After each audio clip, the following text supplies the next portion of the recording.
Ta'ala. Dan ni kita sambung lagi kuliah tadabbur kita, itu daripada ayat 174 muka surat 26. A'udzu billahi minasyaitonir rajim. Innal ladzina yaktumuna ma anzalallahu minal kitabi wa yashtaruna bihi thamanan qalila ulaika ma ya'kuluna fi butunihim illa an-nar wa la yukallimuhumullahu yawmal qiyamati wa la yuzakkihim wa lahum 'adzabun alim. Sesungguhnya orang-orang yang menyembunyikan apa yang Allah Ta'ala telah turunkan, yakni daripada kitab, dan membeli dengannya itu dengan harga yang rendah, harga yang sedikit, mereka itu tidak makan di dalam perut mereka, melainkan tidak mengisi perut mereka itu melainkan api neraka. Dan Allah Ta'ala tidak berbicara dengannya itu pada hari kiamat, dan tidak disucikan oleh Allah Ta'ala, malah mereka mendapat azab yang menyakitkan. Ayat ini Allah SWT menyebut kepada kita satu lagi bentuk rezeki yang haram, makanan yang haram ni, itu perbuatan menyembunyikan keterangan agama untuk jaga kepentingan dunia. Maka itu juga dikira sebagai rezeki yang haram juga. Jadi benda yang haram satu lagi Allah SWT menyebut pada kita, walaupun zahir itu tidak bangkai, tidak khinzir, dan tidak disembah atas nama berhala, tetapi benda yang didapati itu adalah kerana menyembunyikan kebenaran, maka itu pun tidak kurang haramnya. Jadi Allah SWT mengingatkan bahawa orang yang tidak menyebut, tidak menyatakan kebenaran walaupun telah jelas mereka ketahui berdasarkan kepada ma anzalallah, apa yang Allah Ta'ala telah terangkan, disebabkan dia tidak ada keberanian, disebabkan kerana cinta pada dunia, nak jaga pangkat dia, dia tidak menyatakan kebenaran di hadapan orang ramai, maka mereka itu makan api neraka pada hakikatnya dalam diri mereka itu. Jadi ini juga rezeki ataupun makanan yang haram juga. Sebab itulah ini sebagai peringatan kepada orang-orang yang Allah SWT berikan kepadanya itu ilmu daripada kitab. Janganlah dia menyembunyikan kebenaran. Jadi sepatutnya orang yang ada kitab, diberikan kitab kepada dia ni, diberikan ilmu, sepatutnya dia kena tegak dengan kebenaran. Sebab itulah yang lebih besar lagi. Sebab apa? Sebab ma anzalallah itu, apa yang Allah Ta'ala turunkan, dia ada pada dia, walaupun dia tidak Nabi, berarti dia telah menyimpan ilmu kenabian, ilmu yang besar. Jadi dia kena ambil sikap seperti mana Nabi juga. Sebab Nabi ni tidak meminta apa-apa ganjaran. Kul ma as'alukum alaihi min ajr. Aku katakanlah, aku tidak minta upah pun atas penyampaian wahyu ini. Jadi orang-orang beriman ni diminta supaya menjauhi perbuatan susuk kebenaran tu kerana nak jaga kedudukan. Sebab apa? Apa-apa rezeki, apa-apa pendapatan yang diperolehi berdasarkan kepada susuk kebenaran ni, ini dikira sebagai haram juga. Tidak betul, tidak membaiki kebincangan yang berlaku dalam masyarakat.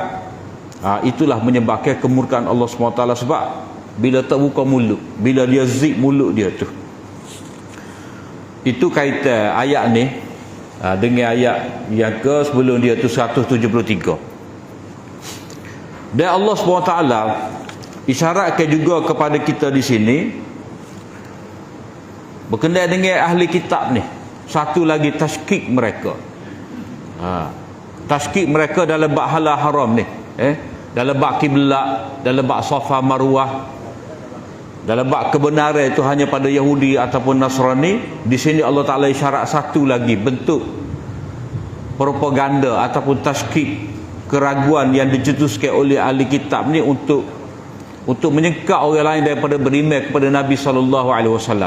Iaitu mereka kata ni, Nabi yang datang kepada kamu ni, Nabi ni menyanggahi kita. Nabi ni mari dia kata boleh makan unta, boleh makan binatang tu, boleh makan lemak, boleh makan belaka. Sedangkan makan unta itu haram di sisi kita. Jadi dia kata ikut Nabi Musa juga. Dia kata kitab dia dapat tu adalah kitab dari Allah Ta'ala.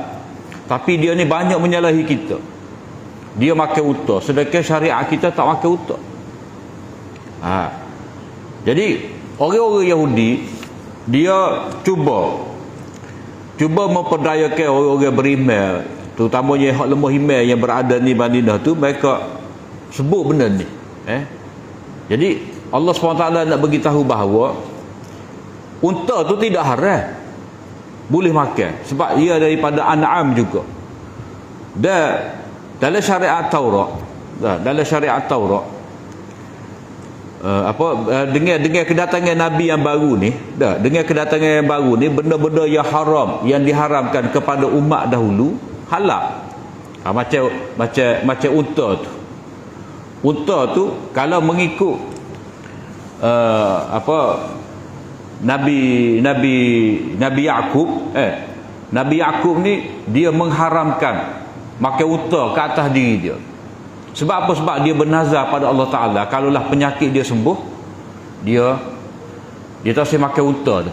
Sebab kerana nak beribadat zuhud kepada Allah Ta'ala, dia nazar dia atas diri dia.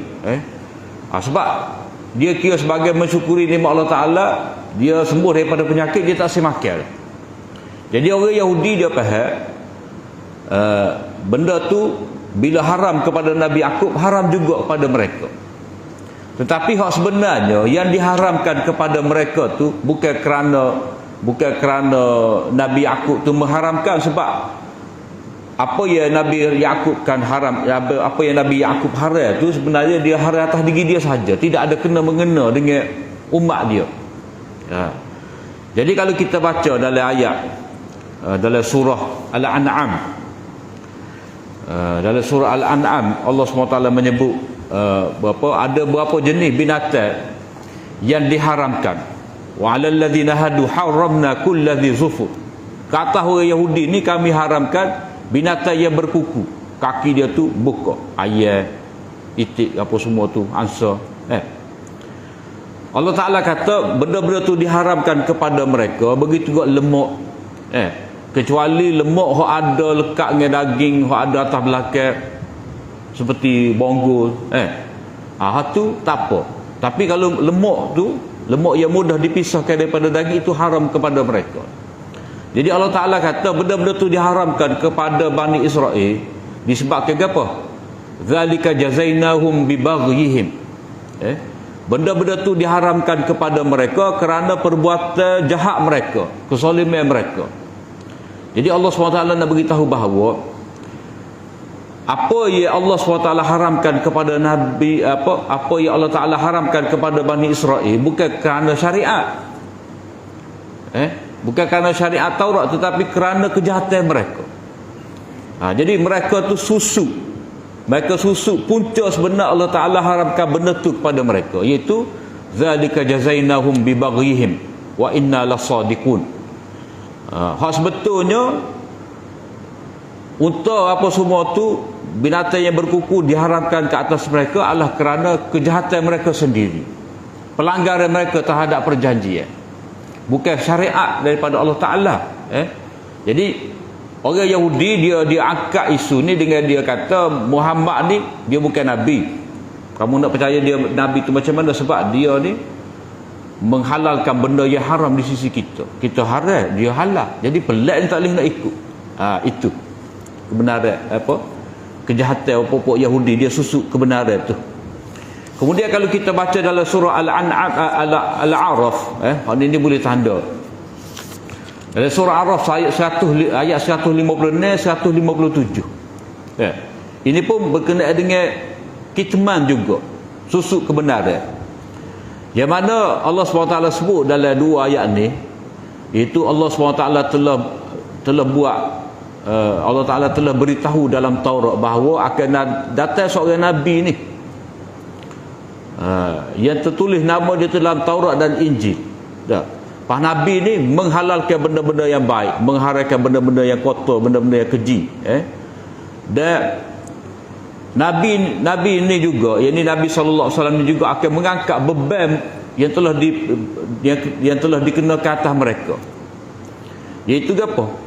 Benda-benda tertentu tu yang pernah diharamkan kepada mereka dengan sebab kejahatan mereka. Bila mana Nabi baru ni mari, Rasulullah SAW dibangkitkan, maka beban tu telah diangkat. Jadi pengharaman itu terbatal disebabkan Nabi baru ni, syariat baru ni.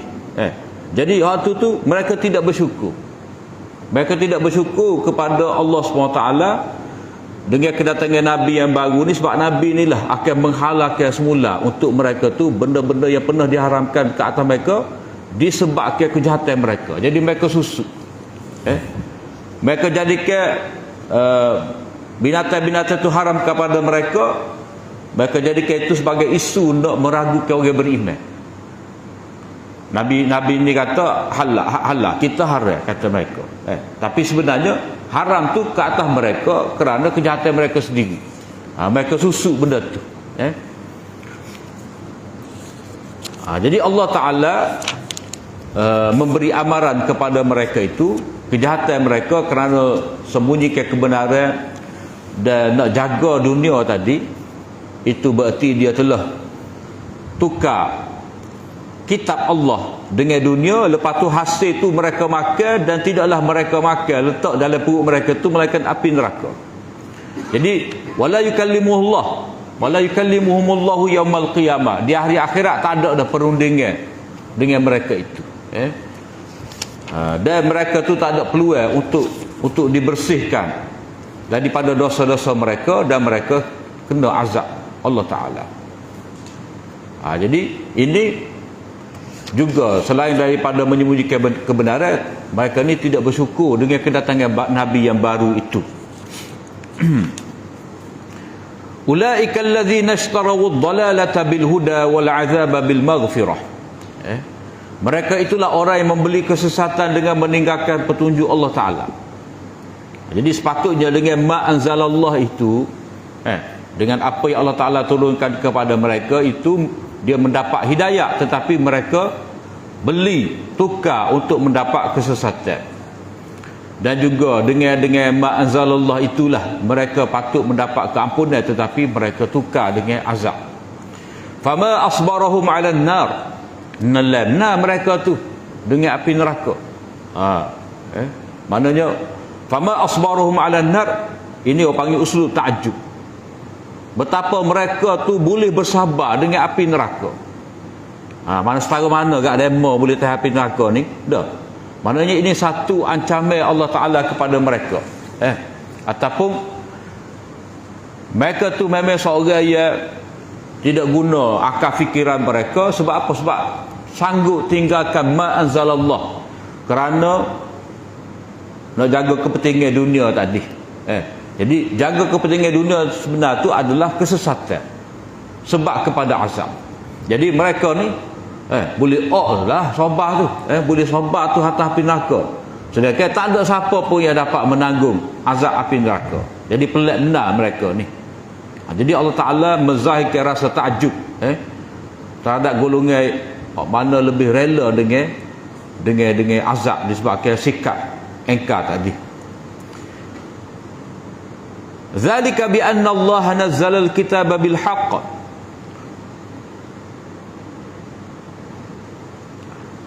wa innal ladzina ikhtalafu fil kitabi la fi shiqaqin ba'id. Zalika tu mana azab yang menimpa ke atas mereka, mana azab yang mereka rasa mereka boleh tanggung dah.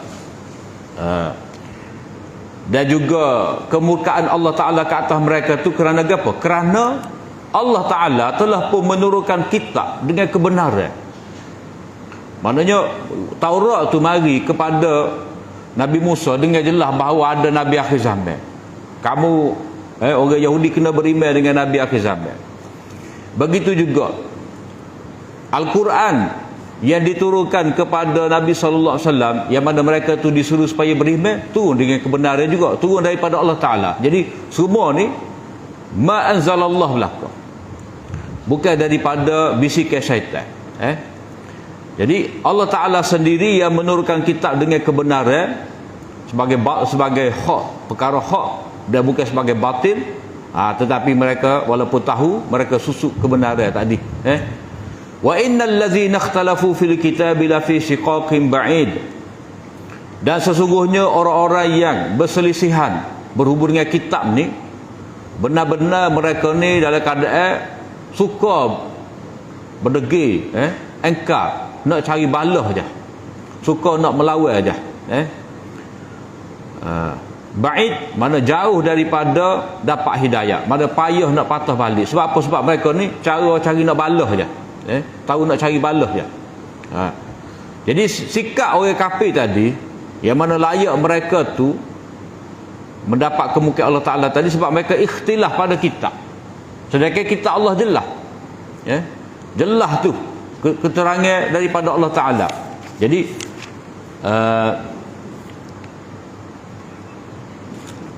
hari ini kita boleh tengok bila keterangan daripada Allah Ta'ala, dia memang jelas. Hari ini kita boleh tengok depan lah, surah Ali Imran, surah Ali Imran, ayat 19, lepas daripada syahid Allah tu. Jadi mereka tu walaupun jelas dah kitab Allah, tapi mereka cara tak jelas juga, mereka boleh khilaf lagi. Supaya masalah sembelih lembu tu lah. Nabi Musa kata, Allah Ta'ala, innallaha ya'murukum an tazbahu baqarah. Allah Ta'ala perintahkan kepada kamu supaya sembelih lembu. Sembelih lah mana-mana. Tapi mereka khilaf dengan Nabi mereka. Lembu umur berapa, warna gapo, lembu hak wagala dah ke tidak. Jadi mereka khilaf lagi benda tu. Tu sikap mereka. Lafaz dia yang kedua, sikap mereka ni lafaz shiqaqin ba'id. Mana mereka ni suka cari balah. Tidak tasih beriman dengan sahabat, tidak mahu beriman dengan Nabi SAW seperti mana sahabat. Mereka kata sahabat sebagai sufaha, orang-orang bodoh. Tu cara mereka tu memang cara nak cari bala. Mereka selalu buat propaganda, bisikan jahat untuk menyesatkan manusia.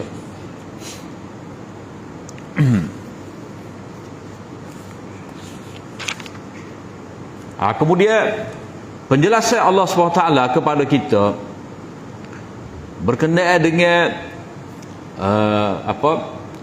orang-orang Yahudi suka menyembunyi kebenaran ni, kira-kira berakhir dah lah, habis dah. Maknanya kiblat itu adalah Kaabah.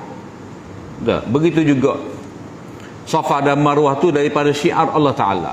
Begitu juga benda-benda yang diharamkan ke atas Bani Israel itu bukanlah syariat daripada Allah Ta'ala, tetapi itu adalah hukumnya kerana kejahatan mereka. Itu mereka sembunyikan juga. Jadi Allah Ta'ala telah jelaskan kepada kita bentuk kitman, penyembunyian kebenaran yang telah dilakukan oleh ahli kitab.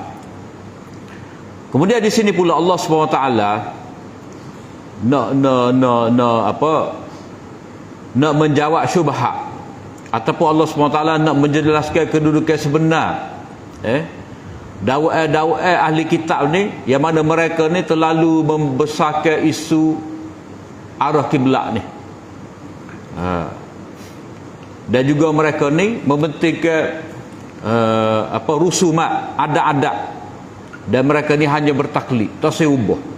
Jadi mereka tak ikut Nabi sallallahu alaihi wasallam, itu sebenarnya mereka taklid kepada nenek moyang mereka.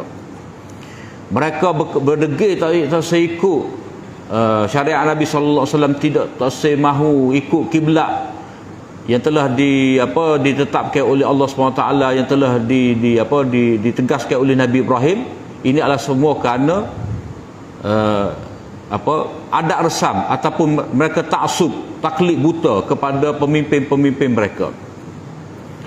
Jadi Allah SWT nak beritahu kepada kita di sini bahawa agama tu yang merupakan tauhid, yang merupakan asas akhlak ni, dia bukanlah semata-mata resam. Bukanlah semata-mata dari segi kita paling kiri, timur dan barat, tidak. Tetapi agama di sisi Allah Ta'ala itu adalah perkara kebajikan yang disempurnakan oleh manusia atas dasar dia takwa kepada Allah SWT, dia ikhlas jujur beriman kepada Allah SWT. Jadi Allah Ta'ala nak beritahu pada kita bahawa agama ni bukanlah taklid kepada abad. Agama ni bukanlah taklid kepada abad seperti Allah Ta'ala sebut dalam ayat 170. Tetapi agama ni adalah ketaatan kepada Allah Ta'ala, yang ni perkara-perkara kebajikan ataupun penyempurnaan hak yang dilakukan dengan ikhlas dan sebagai ketakwaan kepada Allah Subhanahu Wa Taala. Jadi ayat sebelum pada ni, wa ilahukum ilahun wahid, itu adalah asas kepada perkara tauhid. Sampailah kepada ayat 167. Itu asas tauhid. Ini tauhid uluhiyah, rububiyah, asma wa sifat, dan juga nafi syirik, syirik fil mahabbah. Nafi syirik fil mahabbah, nafi syirik fil tasyri', nafi syirik fil tasyri' pada ayat 173. Maka Allah SWT nak sebut dalam ayat 177 ni prinsip akhlak. Prinsip akhlak yang dikatakan sebagai bir, perkara kebajikan. Sebab perkara kebajikan inilah akan menentukan sistem perundangan dalam agama, dalam masyarakat. Jadi perkara-perkara tauhid telah Allah SWT sebutkan. Maknanya umat muslimah ni dia kena jelas perkara tauhid, tentang tauhid rububiyah, uluhiyah, asma wa sifat. Begitu juga tidak boleh ada syirik, syirik fil mahabbah. Setara syirik fil mahabbah tak boleh ada. Tidak boleh ada syirik fil tasyri', dalam menetapkan hukum-hukum mengikut kehendak pendeta-pendeta. Itu dinafikan, Allah Ta'ala bantah. Jadi sekarang ni, oleh kerana umat muslimah ni umat yang baru, yang nak memimpin masyarakat untuk membentuk satu masyarakat, satu negara yang diredai oleh Allah SWT. Jadi sebelum mari undang-undang ni, undang-undang tentang perkahwinan, tentang wasiat, Allah Ta'ala tunjuk dulu, beritahu dulu tentang asas akhlak. Kalau kita bila dari segi kita bila akidah, syariat, akhlak, tapi sepatutnya kita kena bila akidah, akhlak, syariat. Sebab sebelum dapat melaksanakan syariat dengan sempurna tu, dia kena ada asas akhlak. Dan kita akan baca dalam ayat ni, rasanya ada 16. Ada 16 peraturan asas bagi Islam itu. Yang mana ini mencakupi semualah asas akhlak dan juga asas tauhid. Laisal birra an tuwallu wujuhakum qibala al-masyriqi wal maghrib, walakinnal birra man amana billahi wal yawmil akhir wal malaikati wal kitabi wan nabiyyin wa atal mala ala hubbihi dhawil qurba wal yatama wal masakin wa banas sabili was sa'ilina wa fir riqab wa aqamas salata wa ataz zakata wal mufuna bi ahdihim idza ahadu was-sabirina fil ba'sa'i wad-dharra'i wa hinal ba's ulaika alladhina sadaqu wa ulaika humul muttaqun. Tidaklah perkara kebajikan itu kamu menghadap wajah-wajah kamu ke arah timur ataupun barat. Itu isyarat tu. Sebab orang Yahudi dia mementingkan belah barat, orang Kristian dia mementingkan kiblat mereka tu sebelah timur. Tetapi kebajikan sebenar itu man amana billah. Kebajikan sebenar orang yang beriman dengan Allah Ta'ala. Maknanya kebajikan sebenar adalah kebajikan yang dilakukan oleh orang beriman dengan Allah. dia apa? Dia ada takdir tu. Walakinnal birra birru man amana billahi wal yaumil akhir. Hak perkara kebajikan sebenarnya di sisi Allah Taala adalah kebajikan yang dilakukan oleh orang yang beriman kepada Allah. Sebut tu supaya kena orang tu sendiri kena beriman. Barulah kebajikan tadi dikira kebajikan. Beriman dengan Allah Taala, mana dia ngakulah Allah Subhanahu Taala sebagai Rabb dia, pemelihara, pencipta. Wal yaumil akhir, mana sebagai matlamat dia. Hidup atas dunia ni akan balik pada akhirat.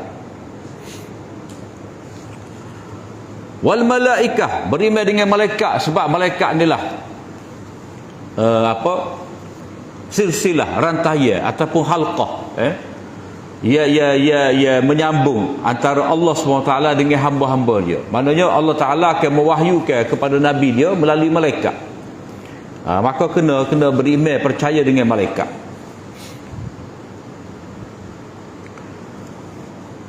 Wal kitab, dengan kitab Al-Quran, kitab yang menjadi pedoman, kitab hidayah yang menjelaskan hak dan batil, kitab yang memandu kepada kehendak Allah SWT, dan juga beriman dengan nabi-nabi. Kena percaya dengan apa yang dibawa oleh nabi, kena kasih kepada nabi, kena patuh pada nabi, kena jadikan nabi ini panduan perjalanan hidup, uswatun hasanah. Kemudian wa atal mal ala hubbihi zawil qurba, memberikan harta ala hubbihi, dalam keadaan dia sayang. Maknanya yang pertama ala hubbihi ni, dia memberikan harta tu ala hubbihi, ada harta yang berharga. Dah. Bukan kata hak dia tak sah tu baru nak wika orang. Kalau baju tu lusuh gapo cari-cari barulah sibuk nak cari orang tu siapa dia, kita nak bagi baju. Tu tafsir tu. Tidak bir lagi. Bir ni maknanya harta yang berharga, ala hubbihi tu makna dalam keadaan dia sayang. Dalam keadaan yang sayang juga, makna yang kedua iaitu dalam keadaan dia memerlukan. Dalam keadaan dia memerlukan. Dah, kalau katalah ada sebutir watama. Dah, sebutir watama je nak buka puasa. Jadi dia bagi juga. Lagu mana? Dia belah dua. Dia belah dua. Sekerak ambil kau dia buka puasa, sekerak lagi saya dia buka puasa. Sebab itulah dalam hadis kata ittaqun nar walau bisyikki tamrin. Hendaklah kamu lindungi kamu daripada api neraka walaupun sebelah tamar. Maknanya sebelah tu kamu makan. Sebelah tu kamu ikut je. Tak, bukan Nabi suruh sedekah sebelah tamar dah. Kalau walaupun mana dalam keadaan kita berhajat, wa yu'thiruna ala anfusihim walau kana bihim khassasah. Mereka mengutamakan sahabat muhajirin itu walaupun mereka sendiri dalam keadaan kepayahan, kesulitan. Yang ketiga, dalam keadaan ala hubbihi ni, dalam keadaan kita kata dalam keadaan susah belaka. Hatta orang kaya pun susah juga. Tengah juga kehidupan. Masa PKP pun ni. Dah. Masa PKP pun ni. Orang yang ada kerja pun terpaksa tak ada kerja. Tak ada buat gapo dah. Habis biti sipanan habis kering. Dah. Tapi dia wi juga.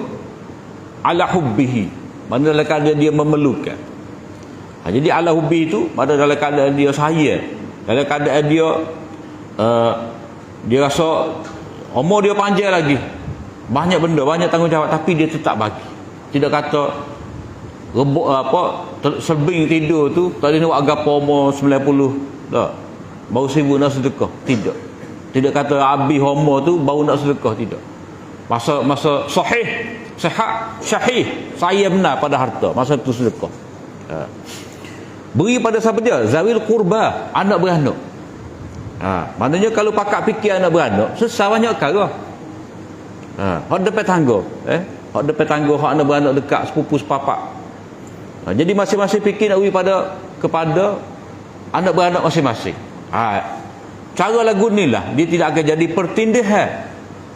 pertindihan agihan tu. Ni kat atas sorang tu dia belaka boleh, sebab tak hak jauh pun boleh dia juga. Hak bukan suku sakap pun boleh ke dia juga. Jadi bila kata zawil qurban ni, orang kita fikir anak-beranak kita masing-masing. Kemudian wal yatama, anak-anak yatim yang tidak ada pembelaan, yang kematian ibu bapa, terutamanya anak-anak orang-orang mati syahid di jalan Allah Taala. Wal masakin, orang-orang miskin, orang yang ada kerja, ada pendapatan tetapi tidak dapat memenuhi keperluan dia, tak ada. Wa benas sabin, anak jalanan, yang ni orang-orang yang terputus bekalan. Sebab apa? Sebab kita tak kenal dia. Biasanya kita ni kalau kita tak kenal orang mai tolong, minta tolonglah hamba nak klik jauh dak. Bi'illah macam-macam dia kata. Jadi kita tak kenal dia, kita boleh percaya ke tidak. Jadi sebab itulah bila tak kenal kita, kalau kita tahunya bukan orang sini, orang jalan dia, bukan orang kampung kita. Jadi kita kena bagi juga pada dia, kena beri pertolongan pada dia tu. Sebab apa? Sebab dalam keadaan kita tak kenal dia itulah, kita terpaksa lawan dalam hati kita, dalam dua tu, boleh harap aku tidak kahwin ni. Tapi dia tu memanglah susah, terputus bekalan. Jadi penting tu menolong ibnu sabil, orang luar dia, orang dalam perjalanan. Wasailin, orang-orang hak minta menadah tangan. Wa fi riqab, orang-orang dalam perhambaan, maknanya orang yang nak tebus diri dia tu daripada perhambaan. Kita tolong, maknanya orang tu jadi hamba, kita tolong merdekakan dia. Supaya dia jadi orang merdeka, naik taraf dia tu kembali semula kepada orang merdeka. Kemudian wa aqamas salah, mendirikan semaya, seperti mana yang telah kita sebutlah. Bila kata mendirikan semaya ni, kena sempurnakan segala-galanya yang berkaitan dengan semaya itu sendiri, rukun syarat dia, tepat semaya, semaya berjemaah, semaya cara Nabi, semaya yang ada ruh, ingat pada Allah Ta'ala, semaya yang dapat cegah fahsyah dan munkar, semaya yang khusyuk. Wa ataz zakah, memberikan zakat, maknanya menunaikan hak harta. Wal mufuna bi ahdihim idza ahadu, dan orang yang menunaikan janji mereka bila berjanji. Perjanjian yang paling besar sekali, maknanya perjanjian kita dengan Allah Ta'ala lah. Jadi perjanjian kita dengan Allah SWT, perjanjian kita dengan manusia, kena sempurnakan belaka. Wasabirina fil ba'sa, orang-orang yang bersabar, orang-orang yang bersabar fil ba'sa, pada ketika kesukaran hidup, payah, miskin, kesempitan, kewangan orang hilang pendapatan, pada masa hilang pendapatan, fil ba'sa, dalam kesusahan, wad-dharra, dalam keadaan menderita, kesakitan, seperti sakit dah, orang sakit kronik, terlewat kerja, hilang upaya, kita tolong dah. Dia sabar fil ba'sa, ketika muflis ke, ketika hilang pekerjaan, hilang pendapatan, wad-dharra, ketika ditimpa penyakit, hilang upaya, tak boleh cari piti sendiri, wa hinal ba's, ketika peperangan, sabar dalam perang. Jadi semua ni adalah perkara-perkara kebajikan. Dan kalau kita perhati di sini, man amana tu, man amana wa aqamas salah wa ataz zakah, tu semua dalam bentuk fa'il. Bila mari wal mufuna bi ahdihim was sabirin tu, tu dia mari dengan isim fa'il. Mana nak beritahu kepada kita, kalau orang tu benar-benar beriman pada Allah Ta'ala dengan perkara akhirat tadi, kalau dia buat tu tadi akan menghasilkan akhlak, yang mana as-sabir itu dia merujuk pada sifat yang berterusan, isim fa'il. Kalau kita belajar bahasa Arab antara fa'il dengan isim fa'il, bila dibuat benda tu jadi khabar ke mubtada ke, kalau guna isim fa'il, mana benda tu berterusan, benda tu berterusan, mana benda tu sebati dalam jiwa dia. Kalau fa'il tu sekali buat, sekali buat fa'il dah, satu perbuatan. Jadi orang yang menjaga iman dia, menunaikan rukun rukun Islam itu, maka semestinya akan menatijahkan dalam diri dia tu sifat al-mufu nabi ahdihim. Pasti akan menatijahkan diri dia tu as-sabirin, orang yang sabar.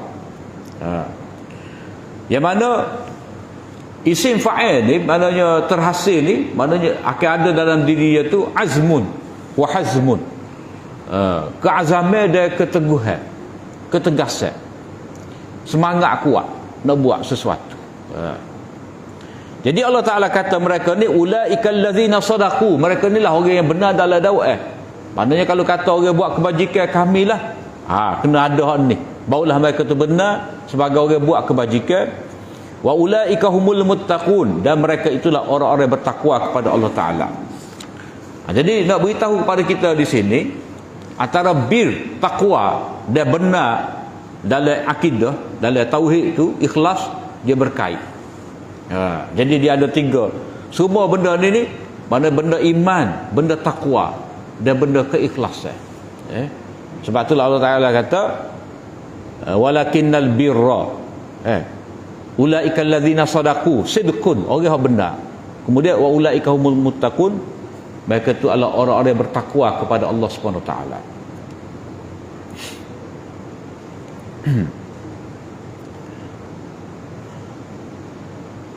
Kemudian lepas pada ni Allah SWT menyebut kepada kita hukum-hukum syariat. Hukum-hukum syariat ni ia mesti dijaga oleh ummah muslimah, ummah wasatah. Jadi sebelum pada ni Allah SWT menyatakan bahawa tonggak agama, tonggak utama dalam agama ni ataupun ruh dalam agama takwa kepada Allah Ta'ala dan kebajikan. Jadi tujuan supaya tujuan kena jaga takwa dan perkara kebajikan ni supaya semua ni dalam keadaan aman, selamat, sejahtera, dan semua ni berada dalam keadilan, adil. Maknanya ayat 177 tu yang dikatakan falsafah kebajikan dalam Islam ni, nak supaya orang tu takwa, ikhlas, sentiasa buat baik, menyempurnakan hak, yang mana natijah dia akan terhasillah keamanan, kesejahteraan. Mana semua duduk dalam masyarakat Islam itu dalam keadaan terjamin. Kalau kata orang tu jatuh sakit, mari sakit kronik, dia tu tidak akan terabai dalam negara Islam. Orang panggil takaful sebenar lah, takaful ijtimai. Ada jaminan itu melalui zakat. Begitu juga kalau orang tu kematian mak ayah dia akan terjamin, dia sebagai anak yatim tidak akan sia-sia kehidupan dia tu, akan ada orang jaga. Jadi Allah Ta'ala nak supaya manusia tu duduk dalam keadaan aman, selamat, sejahtera, dan semua tu mendapat keadilan. Cuma dalam kehidupan manusia sesama mereka ni, untuk jaga keamanan, keadilan ni, dia ada dua perkara penting. Maulana Islahi beritahu pada kita ada dua perkara penting. Yang pertama, kita ni kena hormat kehidupan orang lain. Sebab orang tu dia ada hormatun nafs. Kita kena hormat kehidupan orang. Yang kedua, kita kena hormat harta orang. Jangan ceroboh harta orang. Ni asas penting. Sebab apa? Sebab kalau kita tidak hormat nyawa orang, kita akan ceroboh, menyebabkan pembunuhan, perbalahan, pergaduhan, pertengkaran. Dan satu lagi, kena hormat harta orang. Masing-masing kena hormat harta orang. Jadi dalam Islam ni dia kira masing-masing berhak memiliki harta, dan orang lain tidak boleh ceroboh harta orang lain. Itu dua asas. Bila dua asas ni tak jaga, maka akan jadi perbalahan, penipuan, banyak perkara. Maka sebab itulah, oleh kerana nyawa ni benda penting, Allah SWT sebut mula-mula hukum di sini, hukum nyawa. Sebab di akhirat, kes mula-mula yang Allah Ta'ala akan selesaikan adalah kes darah. Jadi Allah Ta'ala letak mula-mula ni, hukum umat wasata ni kena jaga nyawa. Nyawa tu berarti kena hormat. Ya ayyuhallazina amanu kutiba alaikumul qisasu fil qatla. Ini ta'limul kitab. Wahai orang-orang yang beriman, telah difardukan ke atas kamu hukuman qisas, berhubung dengan orang-orang yang mati. Ini kita kata ta'limul kitab. Allah Ta'ala ajar kepada kita ni kefarduan berhubung dengan orang mati. Maknanya dalam Islam satu nyawa ni dia tidak akan mati dengan sia-sia. Ada pembelaan. Tak boleh nak buat sikap macam orang Yahudi. Fadaratum fiha. Masing-masing berlepas diri, tuduh menuduh. Tak ada, dalam Islam tak ada. Satu orang mati, semua bertanggungjawab. Jadi Allah Ta'ala fardukan hukum qisas. Hukum qisas ni dalam istilah dia bunuh balas lah. Orang tu dibunuh, orang itu mati, maka pembunuh dibunuh juga. Nyawa dengan nyawa. Nyawa dengan nyawa. Hidup dengan hidup. Wa katabna alaihim fiha anna an-nafsa bin-nafs wal 'aina bil-'ain wal anfa bil-anf wal udhuna bil-udhun was sinna bis-sin wal juruha qisas. Kami telah fardukan dalam Taurat nyawa dengan nyawa, mata dengan mata, hidung dengan hidung, telinga dengan telinga, gigi dengan gigi. Maknanya dalam Islam ni gigi pun dah tebing kita patah gigi orang gocah 5 ekor unta, jangan tebing main dah. Budak curi pala pahit masjid je dah, curi tabur masjid kita pakat timbuk dah, pecah muka, darah hidung, patah hidung, patah gigi. Apa dia nak bayar dia? Dia memang curi, tapi hukum ke atas dia bukan kita tumbuk pakat kata dia sampai patah, tulang rusuk, bukan hukum dia tu. Itu kita melepaskan hawa nafsu kita. Atas ini nak kacau orang je. Ada itu bit lagu tu. Jadi Allah Ta'ala fardukan kisah. Kisah ni apa? Asalnya kisah ni menceritakan. Kita cerita. Kalau cerita apa? Wa qalat li ukhtihi qussih. Dah. Ibu Nabi Musa kata kepada kakak Nabi Musa, qussih, jejakilah dia. Nabi Musa ni dah hanyut dalam peti, letak lepas dalam sungai Nil tu, dia pergi mana? Dah. Ibu Nabi Musa arahkan kepada kakak dia, pergi cari mana? Qussih, qassa. Maknanya menjejaki.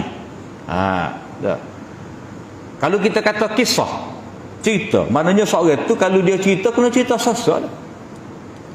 Ikut kronologi, jangan tinggal benda-benda penting.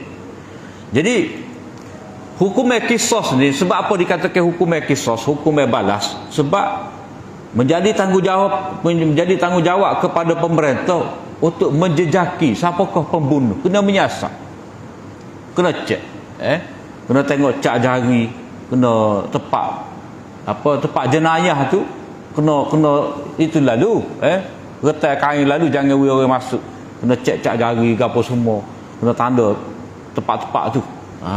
Mana kena jejaki, mana pembunuh tu kena cari siapa jumpa, kusih. Jadi kisah tu lagu tu jugalah. Maknanya Islam nak menegakkan keadilan. Islam nak menegakkan keadilan, penjenayah kena cari dan hukum ke atas dia tu supaya tu juga. Ini jenayah matilah, pembunuh yang melibatkan nyawa, melibatkan curi, melibatkan zina, dia tak ada dalam surah Baqarah ni. Itu dalam surah Al-Maidah, surah An-Nur. Hak mula-mula ni darah. Sebab tu dah learn ni, kalau nak jalankan hukum Islam, dia kena buat kisah dulu. Hak ni hak ada peluang mudah, orang kafir faham. Tapi kita ni duk selit balik insurans, tu masalah ya. Ada insurans duk main kat tepi. Tapi hak asalnya ni, jadi kerajaan bertanggungjawab menegakkan hukum qisas. Dan kalau apa dalam ayat ni kita akan baca, kalau pembunuh dimaafkan, dia kena bayar diat. Diat tu boleh siapa? Keluarga terbunuh, bukan kata bayar kepada kerajaan. Lah ni denda-denda kita bayar kepada kerajaan. Kalau kata orang tu zina, bayar denda kerajaan.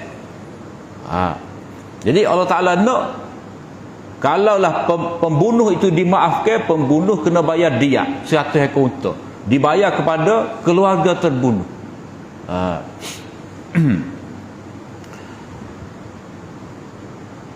Itu ta'limul kitab. Tujuan dia al-hurru bil hurri, mana nak tegak keadilan. Orang merdeka, bila bunuh orang merdeka, maka dia dibunuh juga. Tak boleh nak tukar. Pembunuh itu kalau pembunuh tu merdeka, yang dibunuh tu hamba, dia kata tak boleh, kena tukar hamba lain. Itu adat jahiliyah. Jadi Allah Ta'ala nak keadilan, pembunuh seorang merdeka, maka dia dibunuh juga. Sama. Al-hurru bil hurri, wal abdu bil abdi, wal unsa bil unsa. Maknanya biar sama juga. Dia tak ada. Kalau pembunuh tu pembunuh perempuan, yang dibunuh tu lelaki, kena bunuh dua orang perempuan. Tak boleh. Dia kena sama sah. Al-hurru bil hurri, wal abdu bil abdi, wal unsa bil unsa. Jadi ini gambaran kepada keadilan. Faman ufiya lahu min akhihi syai'un fattiba'un bil ma'ruf wa ada'un ilahi bi ihsan.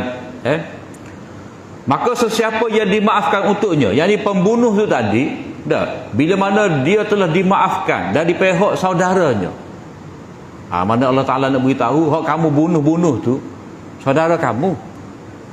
Lepas tu dia boleh memaafkan kamu tu, dia lebih daripada saudara kamu tu sebenarnya.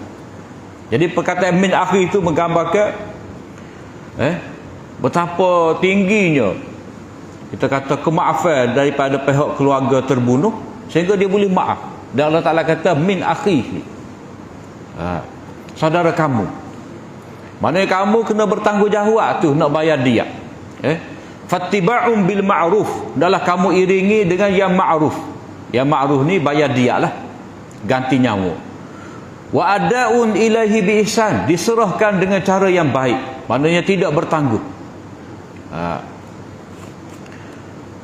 Jadi dia asalnya bila A bunuh B, maka A dibunuh juga.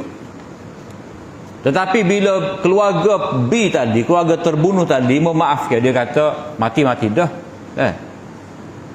Kalau yang mau mati pun lagi itulah dah. Tapi setidak-tidaknya kita maaf, demo tu kena bayar 100 ekor unta. Bolehlah. Dapat tenang sikit. Tapi kalau dia nak bunuh, nak supaya kerajaan bunuh balas, itu hak dia. Dia boleh menuntut. Dia boleh menuntut sebab ada hak dia, ada kuasa. Jadi kalau dia nak memaafkan, maka pembunuh tadi hendaklah bayar dengan cara yang ma'ruf. Cara yang ma'ruf ni maknanya tradisi bayar diat atas satu nyawa dengan 100 ekor unta ni, dia tradisi daripada dulu lagi, milah Nabi Ibrahim lagi. Dia bila kata ma'ruf ni, dia ada sistem dia lah. Dia panggil akilah. Akilah ni lagu mana? Iaitu satu orang tu dia ada keluarga dia. Ada keluarga dia. Jadi 100 ekor unta ni dikutip daripada ahli keluarga dia. Akilah ni maknanya keluarga pembunuh. Yang mana mereka ni kena mari sikit-sikit sorang unta tu sehingga cukup 100. Dia unta tu ditambak lah. Jadi akilah tu dengan mana ma'kulah unta yang diikat, ataupun orang-orang hak ikat unta. Sebab bila nak bayar kepada keluarga terbunuh, unta-unta tu dibilai dah, dia tambak ada depan belakang. Cukup 100 wagi. Jadi keluarga tu lah. Jadi keluarga tu dipanggil akilah. Akilah dari segi dia kena tambak unta. Dah, lama kata lepas kata cukup 100, tak boleh suruh. Itu akilah mana sudut pertama. Sudut yang kedua, akilah ni mana bila kekeluargaan tu kuat, maka dia akan mencegah seseorang itu daripada buat jenayah. Jadi dia masing-masing pesan. Kata mamak ni dia pesan pada Pak Ya, jaga molek anakmu tu, jangan buat onar. Kalau dia balah menyebabkan pembunuhan, habis susah pokok kita ni, kena waktu 5 ekor unta seorang. Pakak pesan. Anak saudaramu tengok molek dah, adikmu. Jadi pakak-pakak pesan. Sebab habis ni, sebab akilah ni besar. Dia macam kita kata sepupu, sepapak, 2 pupu dah. Jadi pakak kena jaga belakang. Jadi bila pakak jaga belakang, ketua keluarga dia pesan, maka di situ dia akan jadi satu tarbiyah lah. jaga tu. Dia panggil kawalan sosial juga. Mana seseorang itu tak boleh nak bertindak terkalu, tak boleh nak cari pasal dengan kabilah orang lain. Kalau berlaku pembunuhan, habis susah. Sebab itulah kalau orang dulu dia boleh balas 7 keturunan sebab kini lah. Dah. Sebab dia nak bela ni hak jahat, dia rela balas daripada bayar unta. Wa adaun ilahi biihsan, bayar dengan cara yang baik, maknanya dengan segera, tidak bertangguh. Zalika takhfifun min rabbikum wa rahmah. Pada hukumnya qisas, pada hukumnya dia itu adalah satu kelonggaran daripada Tuhan kamu dan juga satu rahmat. Kelonggaran ni, keringanan daripada Tuhan kamu ni lagu mana? Dia kalau merujuk kepada 3 golongan ni, Yahudi, Nasrani dan musyrikin Mekah. Dalam bab pembunuhan ni, hukumnya yang telah ada di kalangan mereka, orang Yahudi ni dia tak ada dia. Kalau berlaku pembunuhan, bunuh juga, tak ada dia, tak ada maaf. Kalau Nasrani, dia tak ada bunuh balas, dia ada dia aja. Dia ada dia. Musyrikin pula dia buat peraturan, dia ubah peraturan. Kisah ada, tapi kalau pembunuh tu perempuan, dah. Kalau yang dibunuh tu orang, kalau pembunuh tu hamba, dah. Maka balasannya 2 orang hamba dibunuh. Maknanya yang dibunuh orang merdeka, pembunuh hamba, maka sebagai hukumnya kena bunuh 2 orang hamba. Kalau pembunuh tu lelaki membunuh perempuan, maka kena bunuh 2 orang perempuan. Sebab dia kira perempuan ni separuh daripada lelaki. Nilai nyawa tak ada harga lah. Hamba tak ada harga. Jadi sini bukan kata nilai orang tu hamba sikit-sikit, tidak, dari segi kemanusiaan tu. Sama-sama manusia, serupa aja. Serupa aja. Maknanya kalau hamba bunuh hamba, hamba tu dibunuh. Kalau hamba tu bunuh merdeka, hamba tu dibunuh. Kalau merdeka bunuh hamba, hamba juga merdeka juga dibunuh. Tak boleh tukar dengan hamba. Kalau musyrikin Mekah, ia dibunuh hamba, pembunuh orang merdeka, dia boleh tukar. Dia kata bunuh hak ni lah, hamba dia. Jadi dia pun selamat. Itu tak ada rahmat. Tak ada rahmat hukumnya lagu tu. Jadi zalika takhfifun, itu adalah keringanan dari Tuhan kamu, maknanya adanya dia itu ringan sikit daripada bunuh balas. Yang mana dalam syariat Yahudi tidak ada maaf, tidak ada dia. Jadi umat wasata ni ada belaka. Ada dalam bentuk bunuh balas pun boleh kalau orang tu nak menuntut keadilan. Ada dalam bentuk dia dapat rezeki lah, kita kira. Mati-mati dah, boleh hutang tak boleh kira dah, 100 ekor hutang. Banyak 100 ekor hutang ni. Sekilo hutang berapa tahu? Sekilo hutang 50 hias lah, dah sekilo. Kira lah kalau saya hutang tu 300 kilo, nilai dia. Jangan terlalu main dah. Warahmah. Faman i'tada ba'da zalika falahu 'azabun alim. Setelah dilaksanakan hukum ni, siapa-siapa yang melampau, yang ni dah balas dah. Balas dah, maknanya bunuh, nyawa dibalas dengan nyawa. Tiba-tiba dia tak puas hati, dia bunuh anak kawan tu. Tak boleh. Sebab nyawa satu nyawa dengan satu nyawa. Tiba-tiba pembunuh telah dibunuh sebagai hukumnya, tiba-tiba dia pergi bunuh anak sebagai balasan.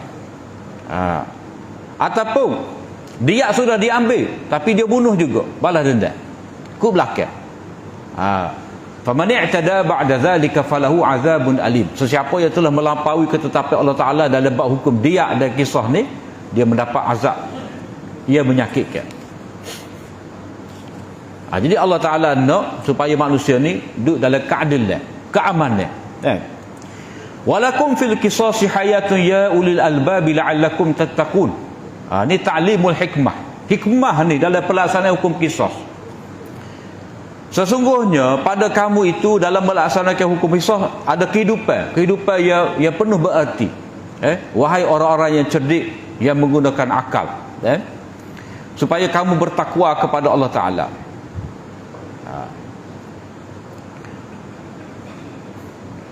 Jadi Allah Ta'ala nak beritahu hukuman kisos ni sebenarnya untuk menjamin kehidupan, supaya yang dibunuh ini dapat pembelaan, lalu pembunuh tu dibunuh supaya pembunuh ni tidak lagi berani untuk membunuh orang lain. Sebab kita telah menamatkan orang ni telah bunuh orang tu, lalu dia dibunuh, maka pembunuh tu tadi dibunuh, maka nyawa orang lain akan selamat. Kalau pembunuh tadi dibiarkan bebas dalam keadaan dia pernah membunuh dan tidak ada sebarang hukuman pada dia, boleh jadi pembunuh akan terus berlaku. Akan balaslah 7 keturunan itu, tak berhenti-henti.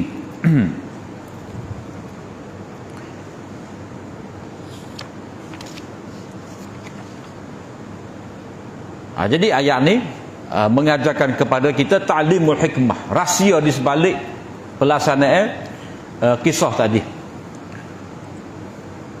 Kemudian kita sebut dah tadi, perlu seorang tu menghormati, menjaga nyawa orang, satu lagi menjaga harta orang. Kutiba alaikum idza hadara ahadakumul maut in taraka khairanil wasiyatu lil walidaini wal aqrabina bil ma'ruf haqqan 'alal muttaqin. Telah difardukan ke atas kamu itu, bila mana seseorang itu mati, dekat nak mati, maka jika dia meninggalkan wasiat, sejumlah harta yang banyak, khairah ni harta yang banyak, nakirah li ta'zim, maka hendaklah ditulis wasiat untuk kedua ibu bapa, anak beranak dengan cara yang ma'ruf. Ini adalah satu kewajipan atas orang bertakwa. Kalau dia ada ruh takwa, ruh keikhlasan, ruh kuat kebajikan, maka dia kena tulis wasiat. Tulis wasiat di sini itu macam mana? Sebab nak menegakkan keadilan supaya tidak berlaku penyelewengan. Orang yang ada harta yang banyak ni bukan harta sikit. Kalau dia tinggal 10,000, anak 10 orang, tak ada bimbang hangat, moga dapat 1,000 seorang, duduk dia lah. Ataupun ada pembahagian kan, lelaki 2 kali ganda perempuan. Jadi kalau harta tu sikit tak dibimbang lah. Tapi Allah Ta'ala kata khairah, di sini khairah ni nakirah, dia harta yang banyak biasanya. Kalau orang tu tinggal estate kilang, tanah berkeping-keping, berpuluh-puluh keping, jadi dia bimbang, tidak berlaku keadilan, berlaku perbalahan, maka hendaklah dia tulis wasiat. Wasiat ni bil ma'ruf. Bil ma'ruf ni kita kira merujuk kepada hukum faraid juga. Supaya tak canggah dengan ayat faraid. Supaya kita tidak dakwa berlaku pembatalan hukum nasih mansukh. Kita kata bil ma'ruf tadi, harta yang banyak tadi, untuk elak daripada perbalahan, hendaklah ditulis wasiat, mana panggil lawyer. Dibahagikan mengikut dengan cara faraid dengan mati stand. Mati stand maknanya tak boleh nak ambil tu kalau tak ada kelulusan mahkamah. Kalau tidak dikira sebagai penceroboh, tak boleh nak pindah nama. Kalau ada istilah lah ni, tak boleh nak tukar nama selagi tidak ambil harta pusaka tadi, tidak dibagi harta pusaka tadi mengikut mahkamah tadi.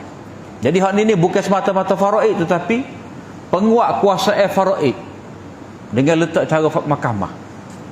Sebab kalau faraid biasa, kalau surah An-Nisa tu, itu kita boleh laksanakan, kita kata panggil adik-beradik pakat bagilah, sebab jurulah kau. Tak ada masalah. Lepas tu harta bukan banyak sangat. Hak ni harta yang banyak atas alasan khairat. Bil ma'ruf merujuk kepada bagi cara faraid. Haqqan 'alal muttaqin. Kalau orang itu bertakwa, dia kena laksanakan supaya terjaga keamanan, tidak berlaku perbalahan adik-beradik, anak beranak, dan terjamin keadilan. Jadi tak timbul soal ayat ni dia bercanggah dengan ayat pusaka. Sebab apa? Sebab macam mana nak tulis wasiat kepada ibu bapa? Ibu bapa ni dia ada dah bahagian dia ada 1/4. Jadi disebutkan ibu bapa ni, biasanya ibu bapa ni tua dah. Kadang-kadang anak ni pada kecil, ayah tua dah, tak payah dah, nak mati dah. Jadi kalau orang tu mati, ayah dia umur 90 tahun, tetap ayah dia tu berhak dapat harta faraid. Walaupun kita kata ayah tu dah hukum Allah, kena jatuh juga, kena jatuh juga, kena bagi juga kepada ayah walaupun ayah tu tua. Haqqan 'alal muttaqin. Ni hukum wasiat ditulis, berpandukan kepada faraid. Tapi ada juga ulama kata wasiat ni maknanya kalau bapa bukan Islam. Jadi bapa bukan Islam, dia tidak berhak dapat faraid. Jadi kita sebagai anak kena tulis wasiat untuk ibu bapa yang bukan Islam supaya dia dapat juga bahagia dia. Faman baddalahu ba'da ma sami'ahu fa innama ismuhu 'ala alladhina yubaddiluna. Ini peringatan kepada lawyer tu. Orang pemegang wasiat, orang tulis wasiat, dan siapa-siapalah cuba buat pakatan tak kira. Tapi terutamanya penulis wasiat tu. Sesiapa yang mengubah wasiat setelah mana dia mendengar jelas, maka dosanya itu adalah atas orang yang ubah tu. Jadi ubah tu ramai pakatan lah. Ada orang setuju, ada orang bicara, ada orang berani buat tak? Jadi dia menanggung. Jadi ismuhu tu dosa tukar wasiat dah, yang mana boleh menyebabkan perbalahan, pertumpahan darah. Innallaha sami'un alim. Allah Ta'ala maha mendengar bisikan perbicaraan mereka secara sulit dah, untuk ubah wasiat. Dan Allah Ta'ala tahu rancangan mereka tadi.